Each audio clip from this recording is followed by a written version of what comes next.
personal foul. That was absolutely ridiculous! The Boston Bruins have won the Stanley Cup.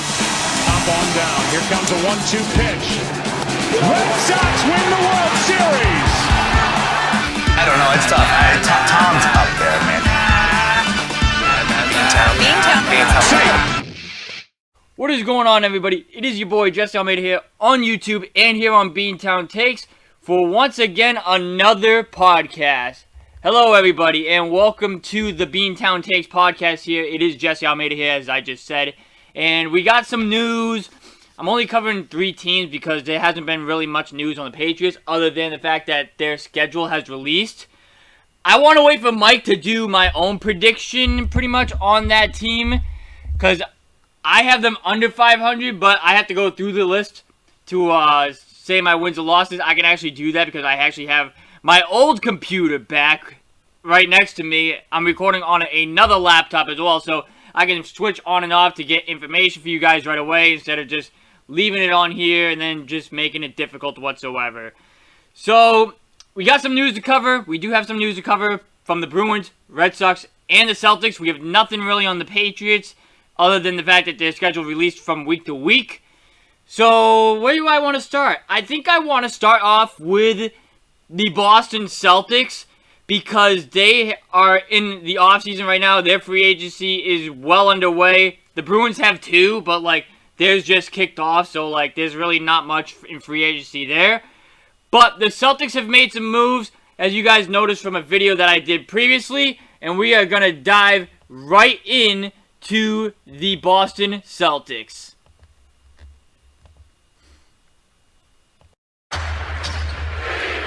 Well, I've been a fan of Boston Celtics for, my whole life pretty much. My first Celtics game was back when I was 7. The Boston Celtics became legendary.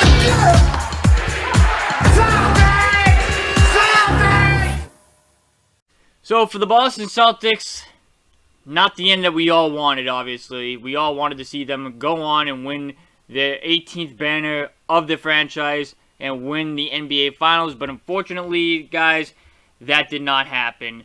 One thing that I will say, I don't think Jason Tatum should be getting as much hate as he is. I mean, obviously, Jason Tatum did underperform in the postseason. Well, I shouldn't say that. The postseason, that's where everybody's going. The finals, he definitely did not show up. I honestly think his best game was our game that we went to, Game 3. I felt like that's where he was at best. But other than that, he did not really show up in the finals. I really don't think that is going to happen again in the future, to be completely honest with you. I really think you're going to get the best of him going forward. And this is only a learning experience for Jason Tatum. You can't just collapse in the biggest moments of your career. Like, for example, here. And honestly, guys, everybody's saying, the Celtics are a failure. I've been watching Felgamaz and all that, and they think that this was a failure of a season for the Celtics. But we did an article called We Are Now Contenders. And what I mean by that, ladies and gentlemen, is it is Eastern Conference Finals, NBA Finals, or bust, whatever you want to call it, right? They should be getting past the second round from here on out. Because before, again, we didn't know how they were going to click with Kyrie Irving, so on and so forth. And that just did not work out. Kemba Walker comes in. We made it to the Eastern Conference Finals, but we should have made it to the Finals in 2020. But we underperformed, and that team did not have the reach, be able to go to the next level. They didn't have enough, I should say. So that was a problem. This year, however, if you made it a little bit easier on yourself in the regular season, or even in the final, or even in the playoffs, I should say, you probably win the championship. And towards the end, it really looked like that Jason Tatum was gassed. I mean, I don't blame him for the most part. I mean, that's not really his fault that he's gassed, or the team is gassed, because they went to Game 7 in the second round and in the conference finals. So, obviously, they're going to be tired the Golden State Warriors had kind of an easier road than you did in the playoffs. They had to face an injured Nuggets team. They had to face an injured Grizzlies team. They had to face a Dallas Mavericks team who, let's face it, was not as good as people were saying. They only made it there was because of Luka Doncic. Other than that, the Celtics were their toughest team that they had to face. I don't care if they beat them in 6 games. So, I expect this team to make a run at a championship again the next season. I just wanted to see the Celtics in the finals again, because this was the first finals that they were in since 12 years, since 2010, obviously. And I just wanted to see them there to know that, okay, this team here can get there. They can get there and they can compete for a championship. And they showed me that this season. So, therefore, I give them... I gotta go check on my article here. I think I gave them an A for the season. But I'm not sure on that. I have to go back and check. Let's see. If the Celtics lost to Dallas, blah, blah, blah. I did not give them an A. So, I did not give them a grade. So, my grade for them is an A. Because of the fact that they finally showed to me that they can compete. And honestly, they just ran into a very talented Warriors team at the end, who were ready to go, who had some rest in them, so that's what happened to you. I loved how Jaylen Brown played in the finals this season. He really stepped up, and honestly, there's been rumors around that Kevin Durant has been requesting a trade from the Brooklyn Nets. We're going to get into the Brooklyn Nets in a second, but I would be hesitant to trade Jaylen Brown for Kevin Durant. And this is coming from somebody who is a big fan of Kevin Durant. Because of how he played this postseason and how he played in the finals. He showed that he can step up. He can be a very good number 2 behind Jason Tatum. That's really all you need. I mean, if you were to trade him for Kevin Durant, obviously, yeah, you're probably getting better. But, like, honestly, if you're going to add Jaylen Brown, Marcus Smart, or somebody else, right? Is it really worth it to get a little bit better? In my mind, Jaylen Brown's a top 20 player in the league right now. Is that crazy to say? I don't really think it is. Especially the fact the way he stepped up in the postseason. And honestly, the only thing he really needs to do next season is to work on his ball handling to not turn the ball over as much. Other than that, he's a very, very good piece that you have in your system and that you definitely need to go forward. So, if he wants to stay, that's great. The only way I am trading Jaylen Brown for Kevin Durant is if he does not want to stay here. That's the only way. Other than that, I'm not trading him for Kevin Durant. I'm sorry, and that's coming from a big Kevin Durant fan. Marcus Smart, too. I'm very hesitant to trade him too, because he also showed that he can spark up this team here and there in the postseason as well. So I'd be hesitant to put him in a package as well. I mean, if it's him, Derek White, let's say Grant Williams, Pritchard, and picks for Kevin Durant, absolutely, I think you have to do that. But even there, I'm still like, do you? Do you need to do that?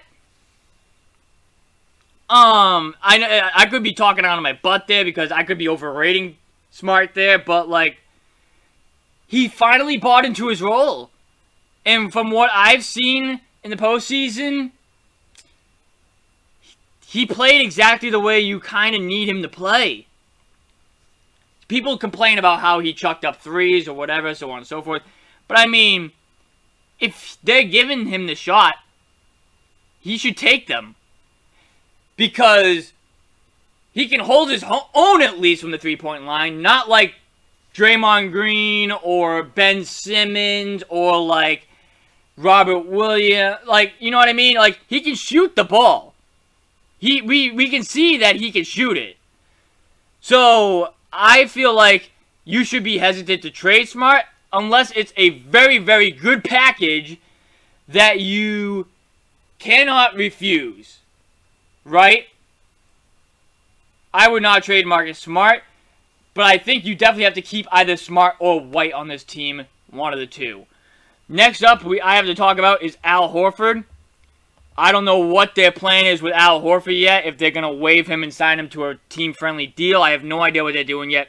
Honestly, I really don't care what they do with Al Horford at this point. They could keep him on the $26 million contract, and I could say, I'm fine with that, because of how he played in the postseason as well.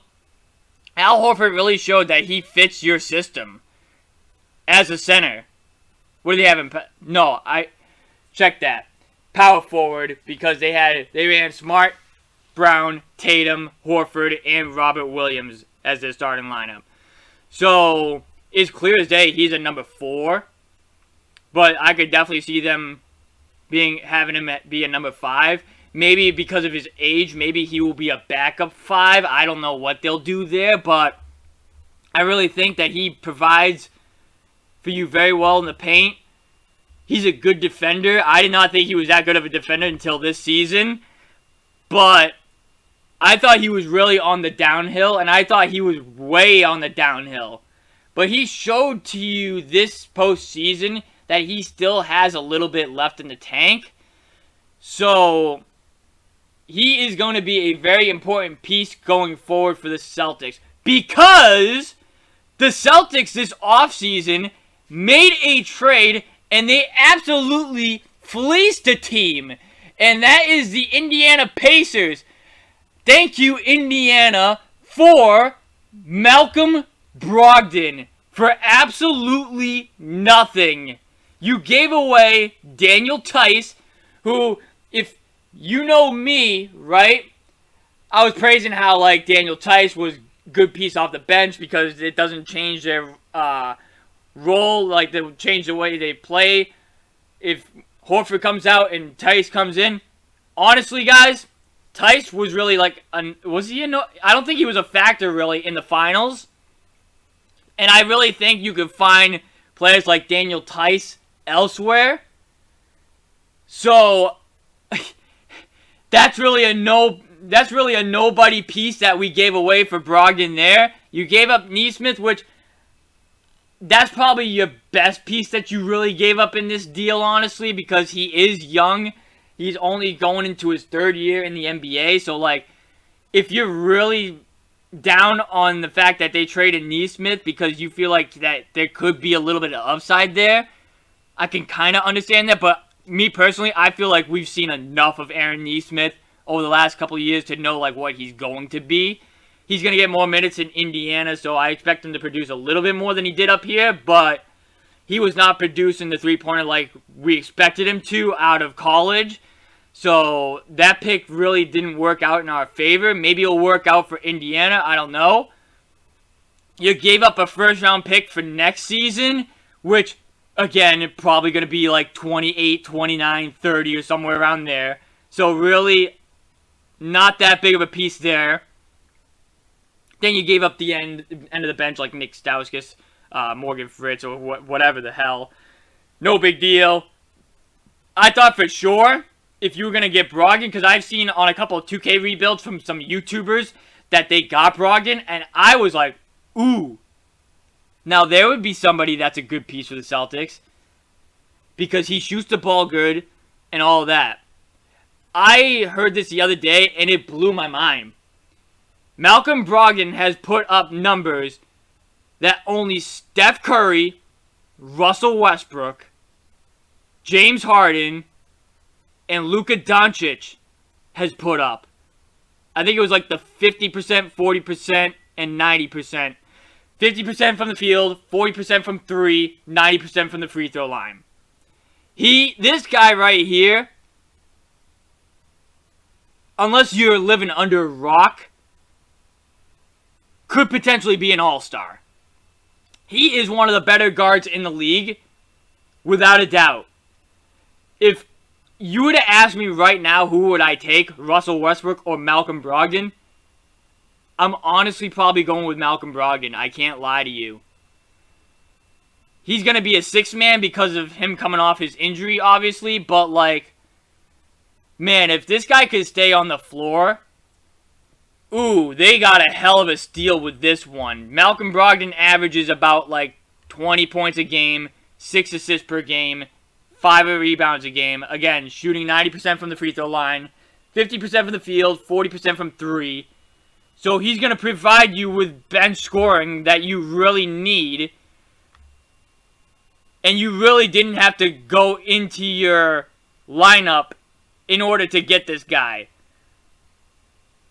I see this pretty much as a free agent move, like them signing him instead of like trading for him, because like again, you didn't give up much assets to get him. This was a fleecing. This was an absolute fleecing, and he's a 6'5" guard too. Like that's absolutely crazy. Him with White off the bench for the backcourt is going to be dangerous. Absolutely dangerous. And that brings me to the next guy that the Celtics got, which was Danilo Galinari, who was a part of the trade for DeJounte Murray from the Atlanta Hawks. He went to San Antonio. He's getting bought out, and he's going to be signing for the mid-level exception. It's a great pickup here, too, because he is over 40% from 3 as well. He gives you 3-point shooting off the bench. He's in the back end of his career, so, like, he doesn't need much minutes, so, like, he's not going to be a candidate for a starter like he used to be. But, like, if you can get 13 points from him off the bench, that's pretty damn good. That's a pretty damn good signing for the Celtics, and it just fills a need for your roster, and because of the Brogdon and the Gallinari moves that the Celtics have made, at the moment, they are the favorites to win the NBA title next season. Because realistically, in the finals this year, we really saw that their bench was lacking talent. And they just added talent here with Brogdon and Gallinari. And that could open the door for other moves going forward. The Celtics still have the trade player exception, which I'm not sure when that trade player exception expires. I believe it's July 18th. But let me check that for you. But you still have chances to get pieces moving forward. And not just pieces for your bench. You could possibly get a huge piece or whatever. Celtics trade exceptions. Okay. Yep, July 18th is the Evan Fournier trade exception, which is at $17.1 million. So they still have about 10 days to do something with that trade player exception. I heard that they might not use it because of the moves that they made already, which I would be disappointed if they don't use it, because that's $17 million that goes to waste, pretty much. So I would want them to use it rather than just keep it and just let it deteriorate whatsoever. And I expect them to make at least one more move. I expect them to make at least one more move before this ends, because you do need a backup center, unless, again, you are planning on using Al Horford as your backup center. And the Celtics, I like what they're doing this offseason so far. I'm excited for the Celtics 2022-2023 season coming up. I personally, myself, plan on going to a lot of more Celtics games than I did last year. And I went for the Celtics when their run started to begin on January 8th. So I expect them to do better next season. I really hope they're not like a second round exit, because that would be a disappointment now. I don't know if you're better than Milwaukee, but it's you, Milwaukee, Miami, probably Philly, but again, I'm not really high on Philly either, and that's it. Notice I didn't say one team name, and that's the Brooklyn Nets, because they're gonna get dismantled. Thank you, to one guy who ruined it for the Brooklyn Nets. And honestly, you're gonna get what you deserve. This moment right here, ladies and gentlemen, was where the Boston Celtics, for the second time in this decade, ended the Brooklyn Nets. And honestly, we have to thank our man Kyrie Irving too for ending the Brooklyn Nets too. And I don't know if I'm gonna make it its own video. If I do, you guys are gonna get the first of it right here of my opinion on the whole Kyrie Irving situation with the whole Kevin Durant situation. First of all, good for Kevin Durant for finally putting his foot down and saying, I've had enough of this. This guy right here, again, I should have put a little clown emoji over his face because that is literally what he is. And this guy is possibly going to the Lakers too. Kyrie Irving, good. Go there. See you later. Get out of the East. The only way I am not liking this is if he goes to Miami. And honestly, even if he goes to Miami, good. Because they would have to give up a huge package to get him. That dismantles their team. Yes, they are getting a superstar in Kyrie Irving. But, again, his antics will only last so long in Miami, I feel like. So if he can go ruin another team for us in the East, great. That's just great. This guy right here, right? I know he opted into his player option, right? So you could argue like, oh, he wants to stay in Brooklyn or whatever, right? I say that's not true. And this guy right here, because of that, I don't think he wants to stay in Brooklyn at all. I think he just opted into his player option just to get his bag. And now, because Kevin Durant's forcing his way out, he's going to force his way out as well. This guy right here is officially the most disgusting player in history. Why is that? Because when Kyrie Irving left Boston, right? And people were giving him hate because of him leaving, him not being on his promise, going on through with his promise whatsoever, blah, blah, blah. Him leaving the Celtics, going to Brooklyn, right? Going back home. He used his grandfather's death as an excuse to go back home and to say, this is where I want to be. I want to be closer to home. I want to be closer to my family. And that's where I want to be. So throughout the year, it started becoming more and more clear that my relationships within my home life have way higher precedent than the organization or anyone. And I barely got a chance to talk to my grandfather before he passed from playing basketball. So you tell me if you would want to go to work every single day knowing that you just lost somebody close to you, doing a job every single day that everyone from the outside or anyone internally is protecting you for. Like, hey, just keep being a basketball player. So throughout that year, it just became rocky, and a lot of the battles that I thought I could battle through in the team environment, I just wasn't ready for. And I failed those guys in a sense that I didn't give them everything that I could have during that season, especially with the amount of pieces that we had. So my relationships with them personally were great, but in terms of me being a leader in that environment and bringing everyone together, I failed. Y'all have me. I made sure it's like, if y'all have me, I'm coming back. So I'm hyped. I say it in front of the Boston crowd. I say it in front of everybody. I tell my teammates, right? I'm like, I'm coming back. I'm signing this deal. And I only said it at that time because I was sure, I was certain, I was happy. I'm like, yo, this is about to be the greatest day of my life after the season is done. I'm about to sign whatever the shit is, right? You know what I mean? It's not so much about the money per se. I want to make sure my family's taken care of. But I was literally happy being able to get that off my chest so I didn't have to answer any free agency questions, right? And a week later, after I'm living out a dream, you know what I'm saying? I'm happy as ever. A week later, my grandfather passes. He transitions. My grandfather transitions, and it's one of the hardest bit of news I could take in my life because, you know, that man definitely inspired me beyond words. You You know what I mean? Like he really impacted my life in very positive ways. And you know, it's still hard for me to even talk about, but my grandfather passing after that,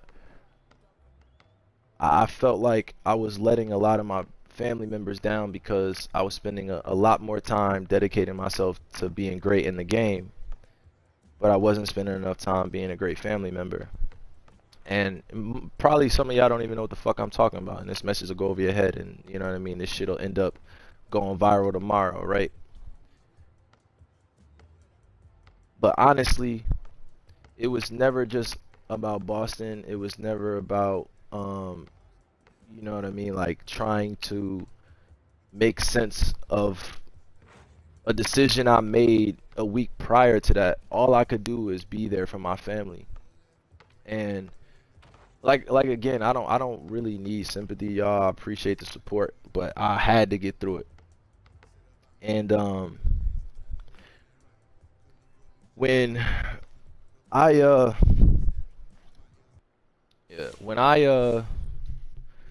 had to deal with that, I don't know if anybody's ever had to deal with losing a loved one, but you go through different stages of grief.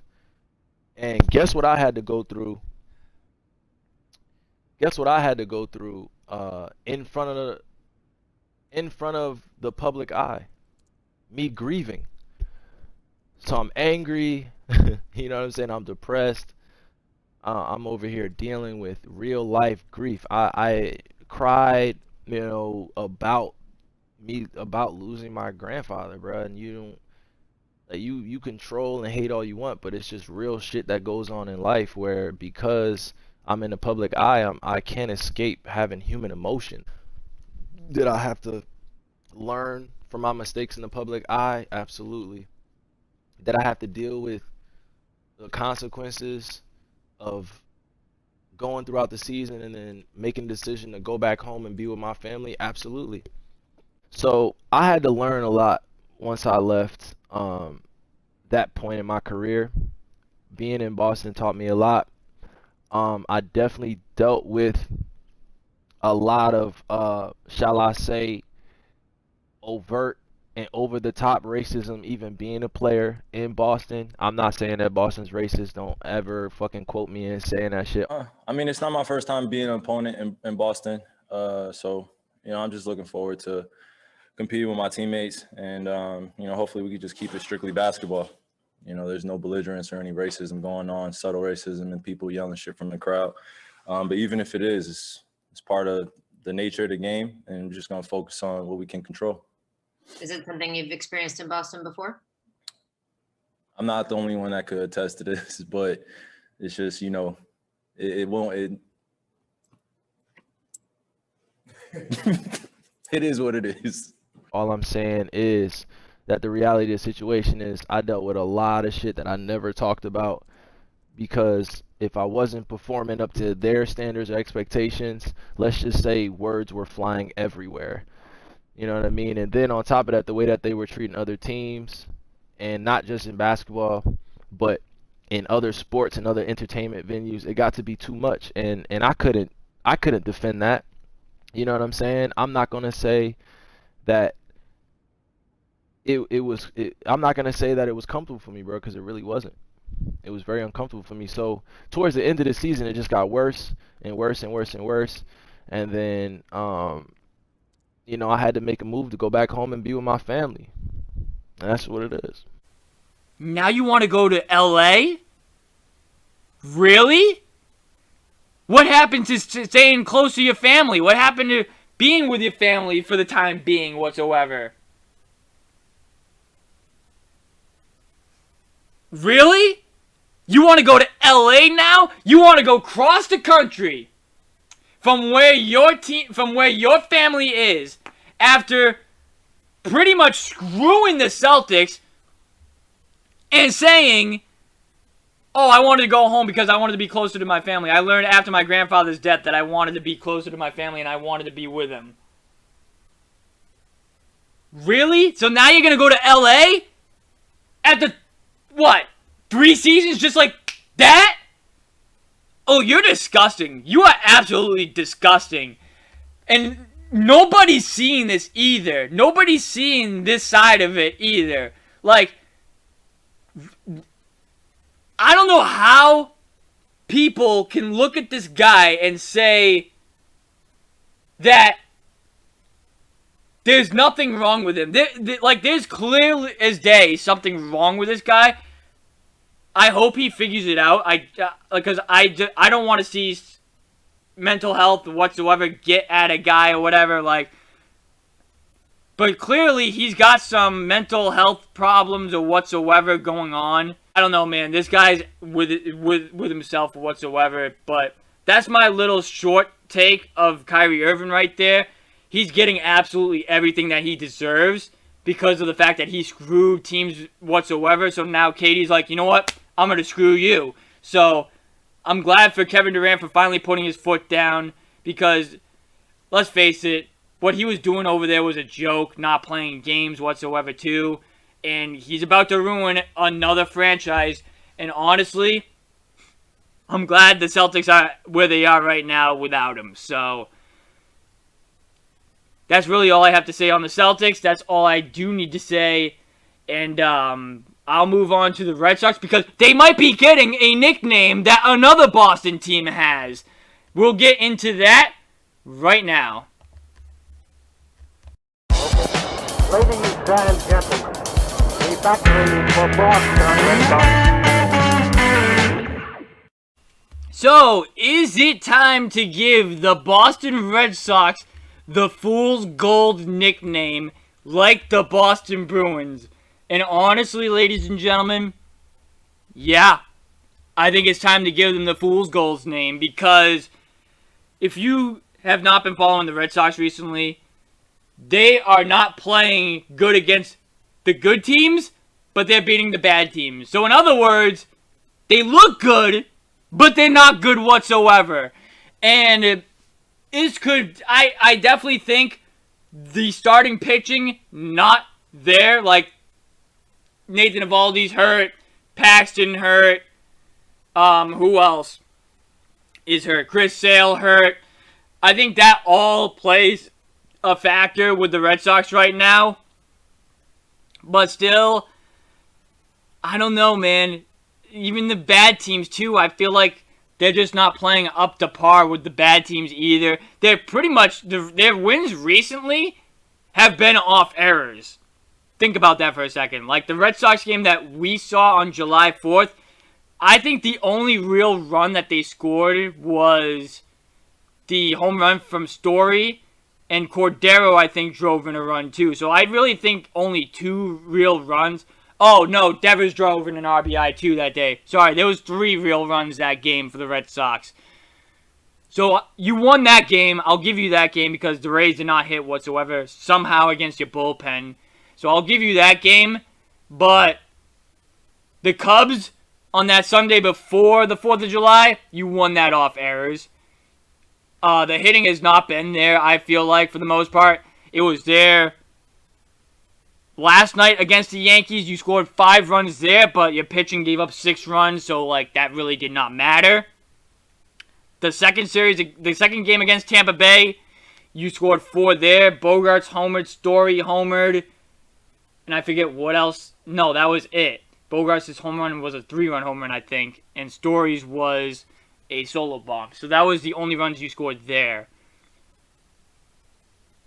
But this team right now is in 3rd place, I believe. Yep, they are in 3rd place.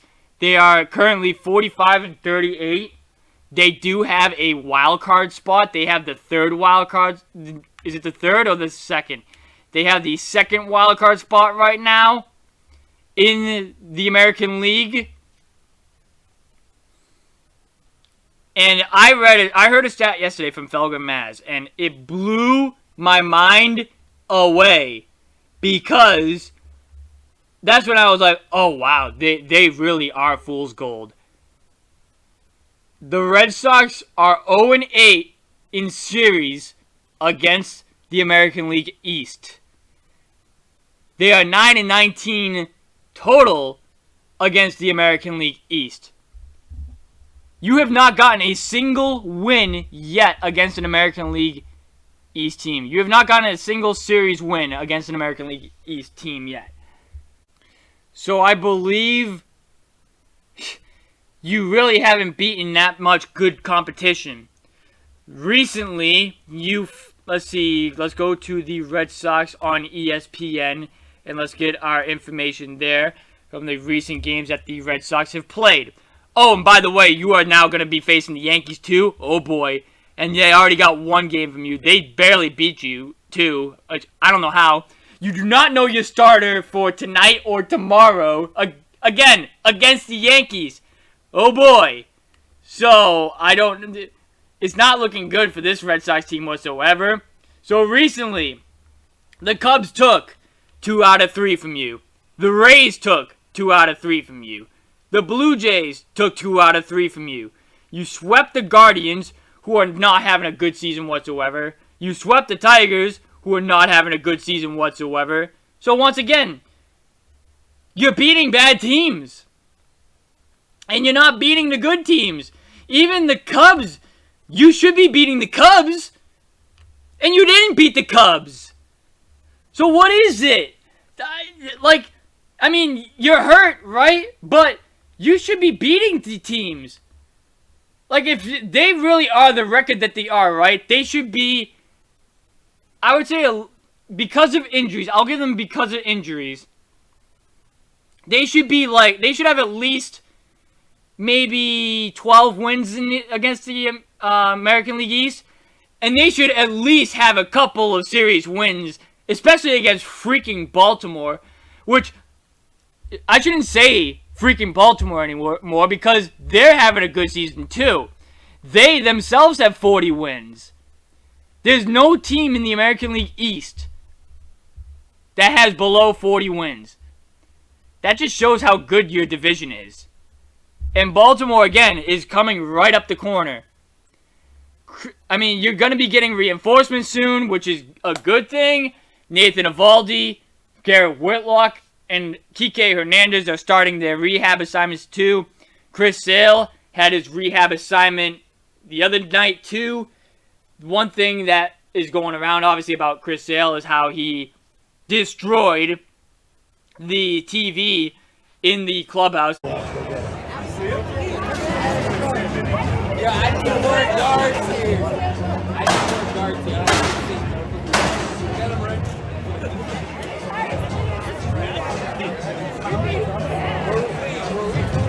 I get how people are mad at him for doing that because, yes, he could get hurt and all that again.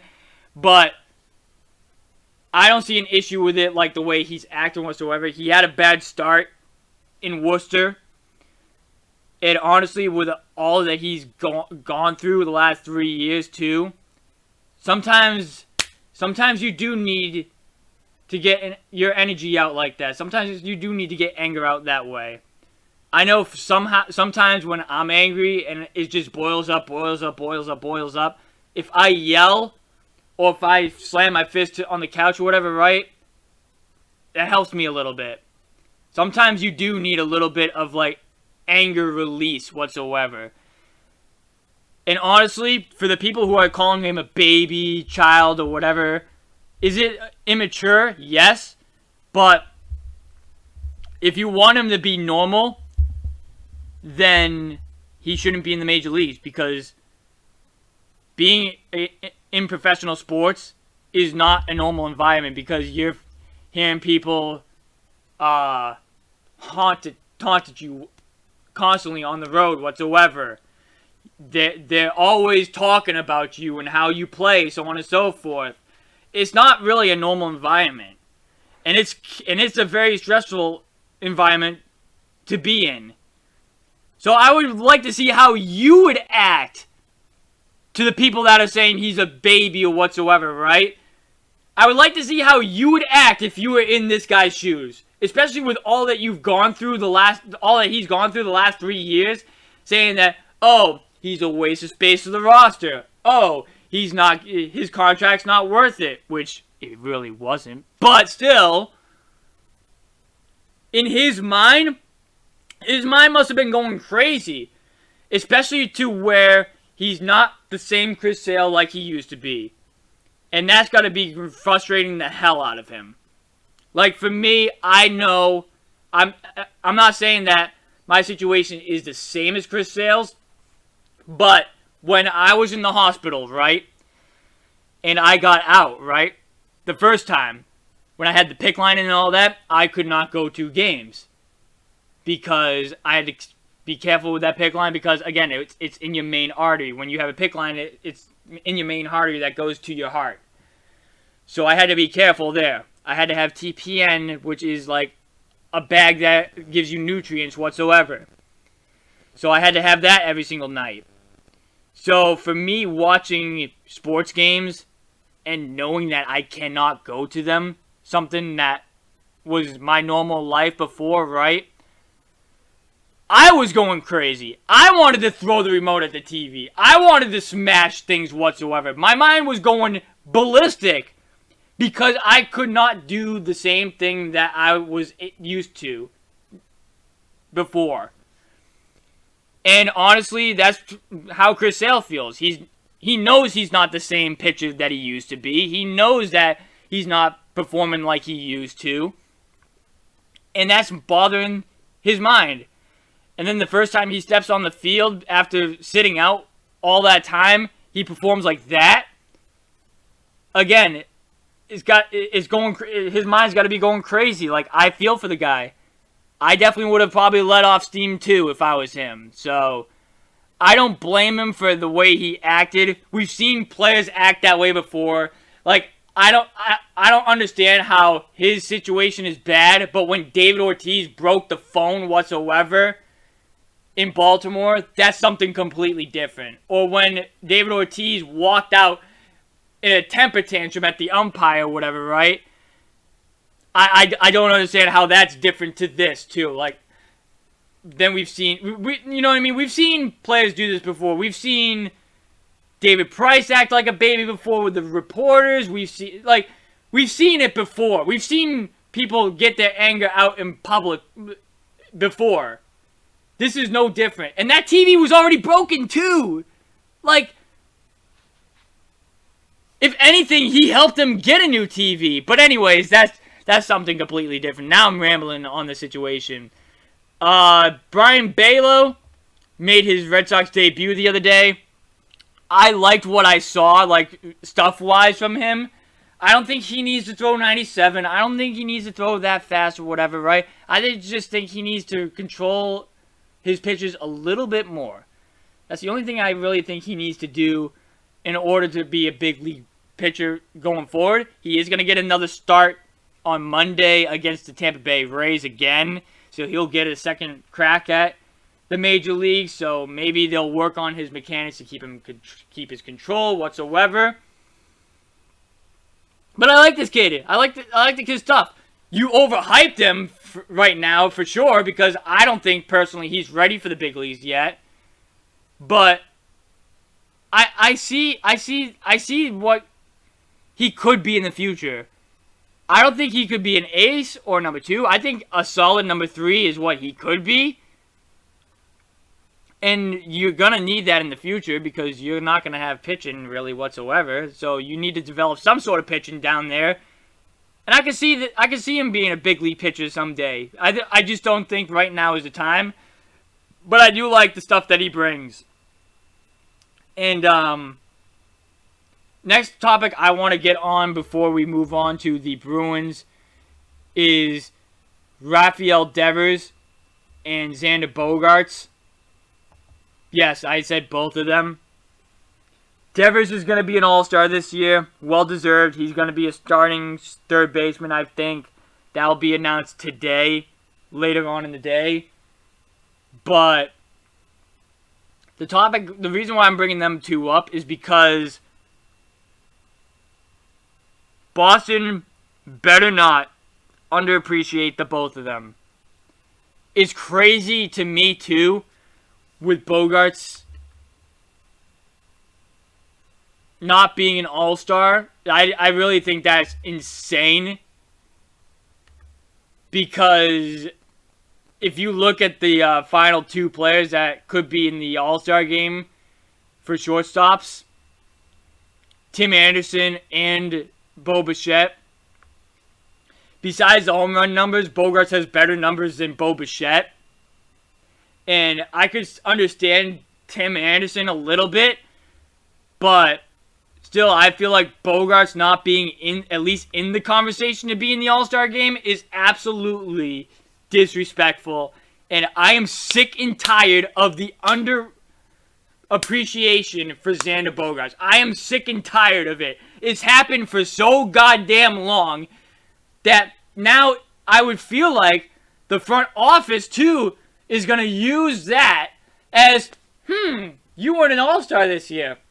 Why do you think you deserve $30 million? Because I am the face of this franchise. I should be an All-Star. But the voting system is messed up whatsoever that I wasn't even in the discussion. He's down on his home runs this year, Bogaerts, yes, but all of his numbers still look pretty good. Why are we even having this debate on whether or not Bogaerts should be paid? Pay the damn guy. Same with Devers. He's one of the best hitters in the league. Pay the man. Start your franchise with those two. Because obviously you are going to have to rebuild your team next year because you're going to have a lot of free agents. But pay those damn guys. You're going to have to pay Evaldi too because you don't have much starting pitching coming up in your system. So there's that. But oh my God. I just can't believe the fact that these guys here are not getting paid. And for what reason? What reason are they not getting paid yet? They deserve every single penny that they should get. So why wait it off? Why wait it off and potentially lose both of them? And Trevor Story's now starting to hit too. Now they're really going to be like, oh, we don't need Bogaerts. I mean, you kind of do. You kind of do. Especially if Story's starting the way he did this year. If he starts the way like that, if he starts like that every year, yeah, you're gonna need Bogaerts. Yeah, you are gonna need him.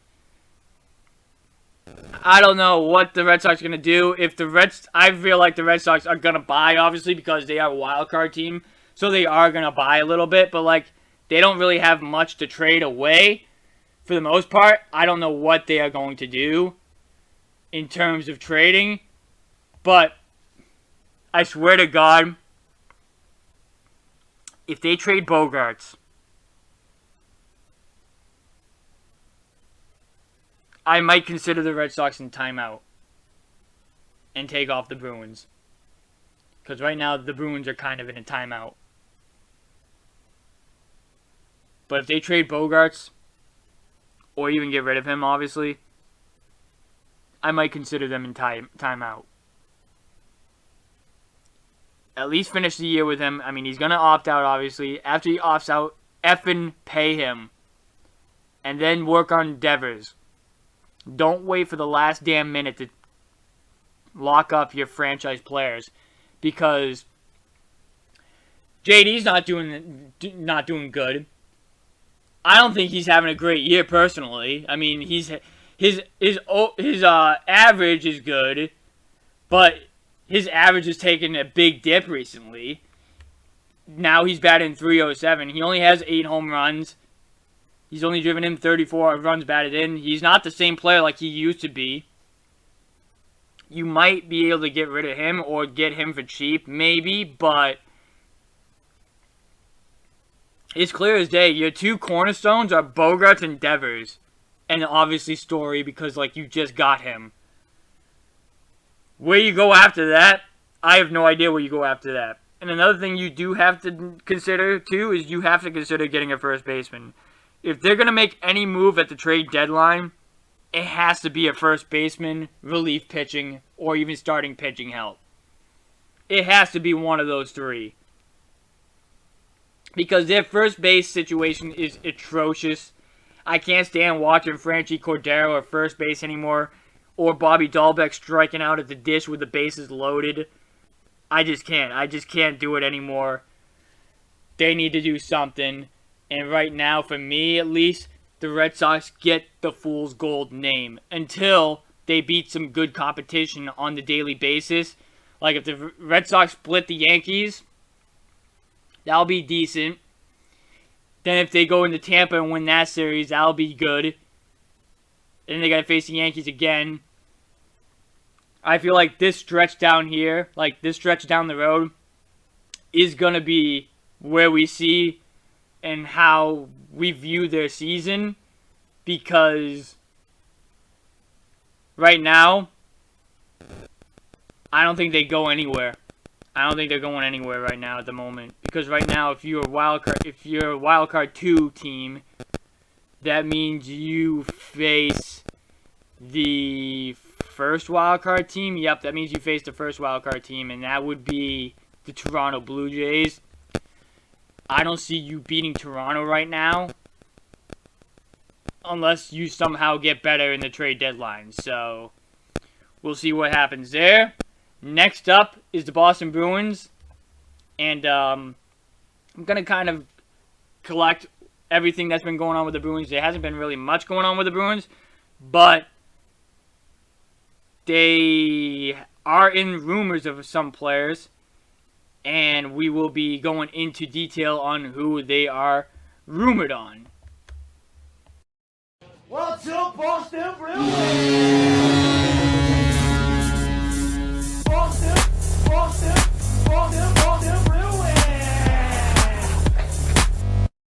So the Boston Bruins have a new head coach. They hired one a couple weeks ago, and honestly, it wasn't the guy who I thought they were going to be in on, but like for what they are going to try and do, I guess it makes sense. I thought they would be on for John Tortorella or someone like that, but the Bruins have hired Jim Montgomery. He was the head coach of the Dallas Stars at one point. I don't know how I feel about the move. I mean, he does have Stanley Cup final experience, I guess. But at the same time, I still feel like you should have kept Bruce Cassidy. Bruce Cassidy was a coach who brought you to 6 straight playoffs, and at the same time, he brought you 50-game winning seasons or whatsoever. And Bruce Cassidy is now the head coach of the Las Vegas Golden Knights. So, I mean, he found a job somewhere else, too. I mean, good for him for finding a good situation. And I'm just happy for Cassidy because he definitely deserves a job in the NHL. And honestly, he didn't deserve to be fired whatsoever. He wasn't the issue. It was more the front office staff and all of them.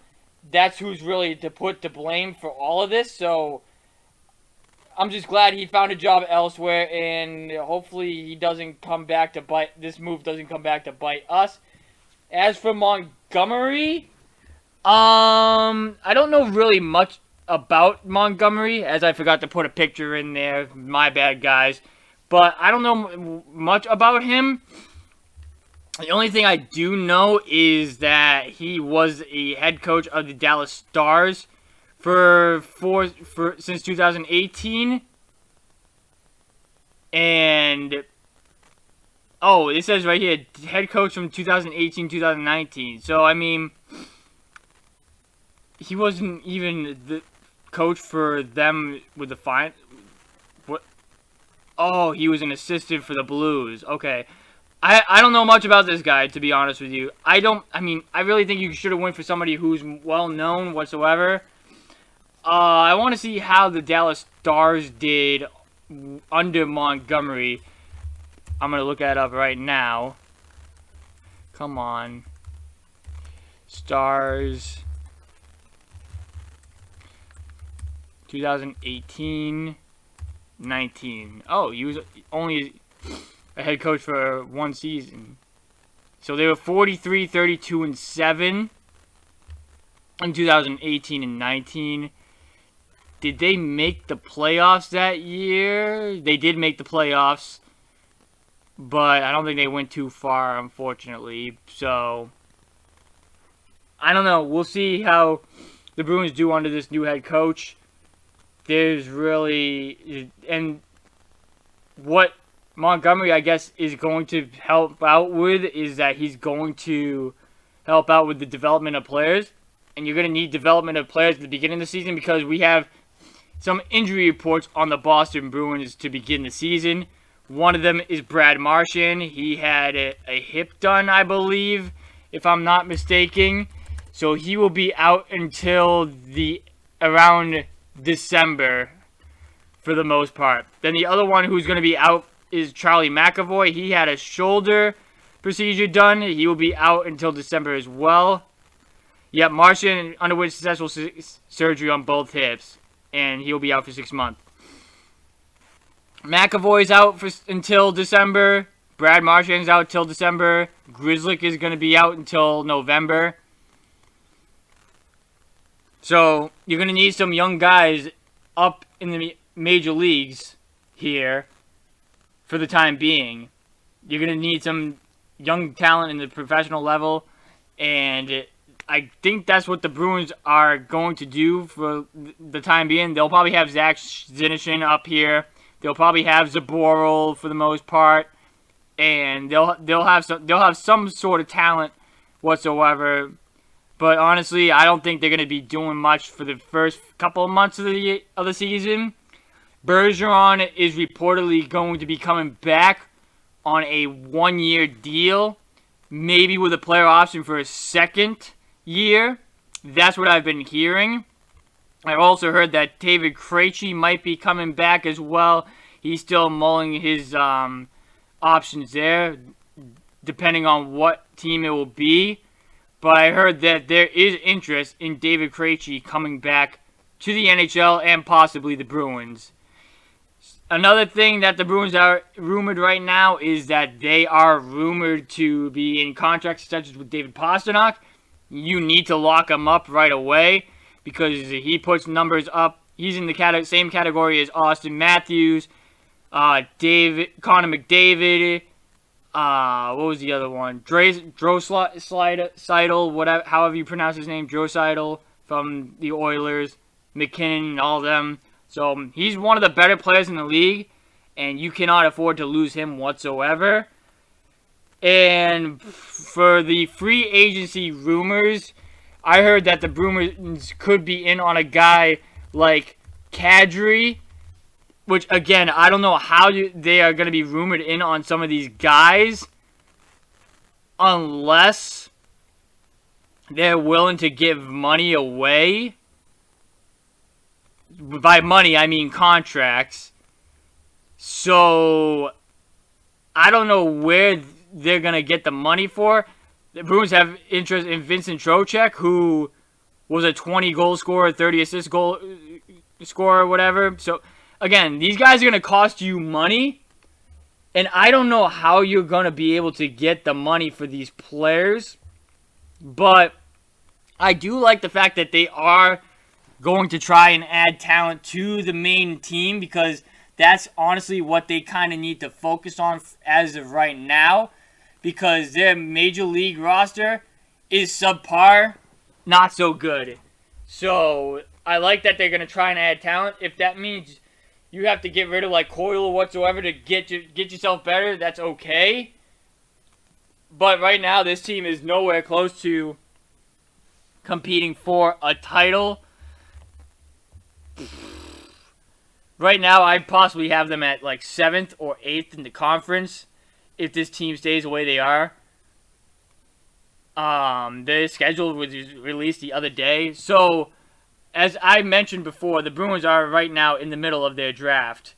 And they made a couple of picks.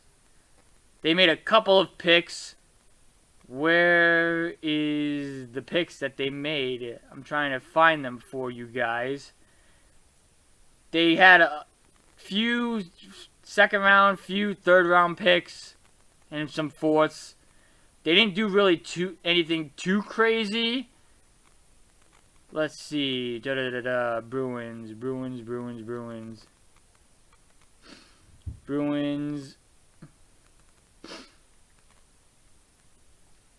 They made a couple of trades. They traded out of the 7th round, it looks like. I wish this told me like what round it was in. It's just giving me the picks. So, with the 54th pick, the Bruins selected center Matthew Portres, an 18-year-old center. I mean, I think in the draft, you kind of have to pick young guys. And with the 117th pick, they picked Cole Spicer, another 18-year-old. He's another center, too. They drafted 3 centers with picks 54th, 117, and 119. All 18 years old. Then with the 132nd pick, the Bruins picked Frederick Burnett, another 18-year-old, a defenseman at 18 years old. So, it's clear as day that the Bruins are just looking to get younger.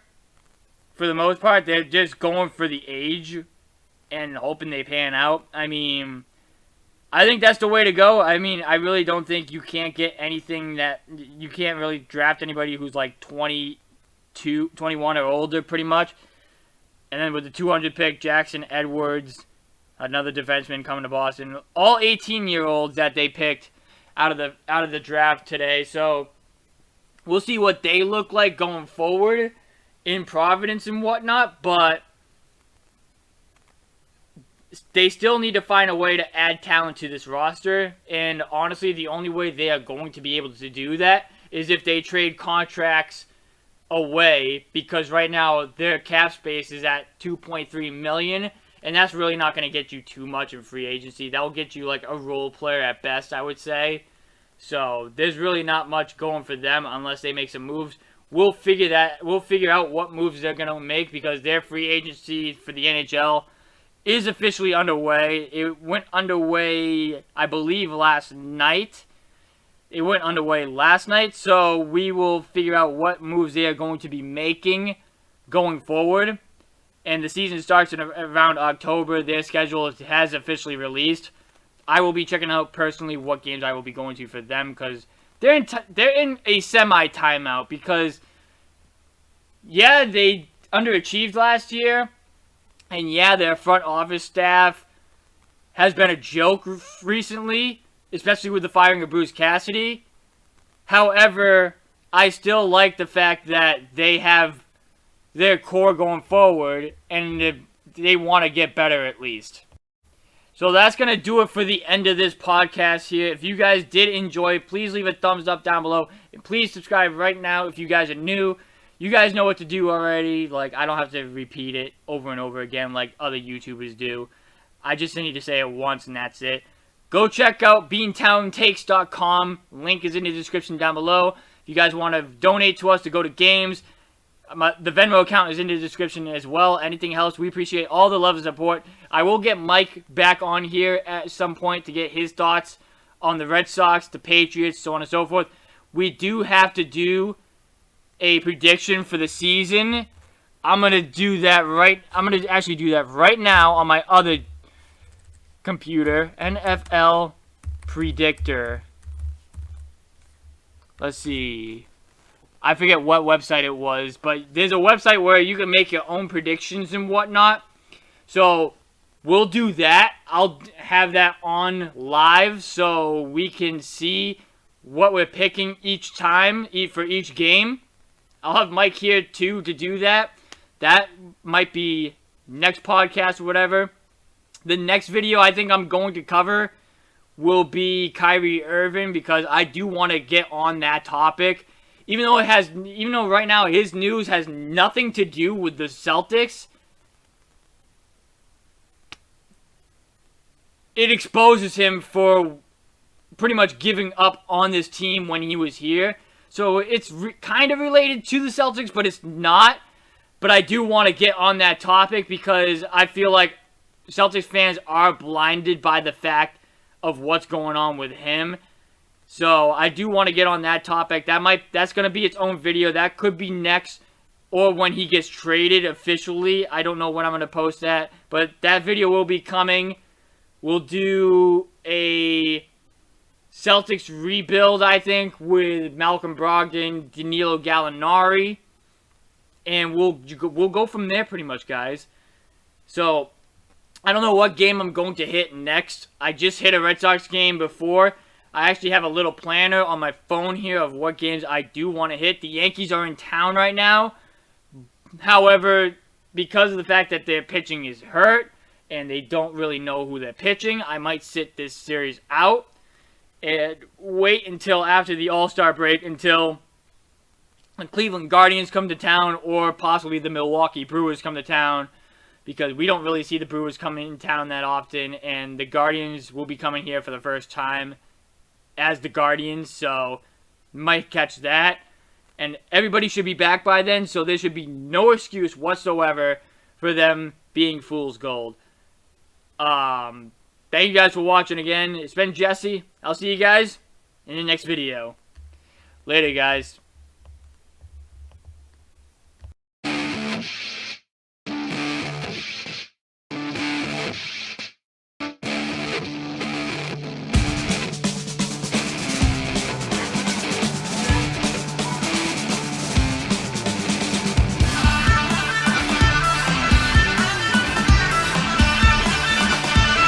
Beantown. Beantown. Beantown.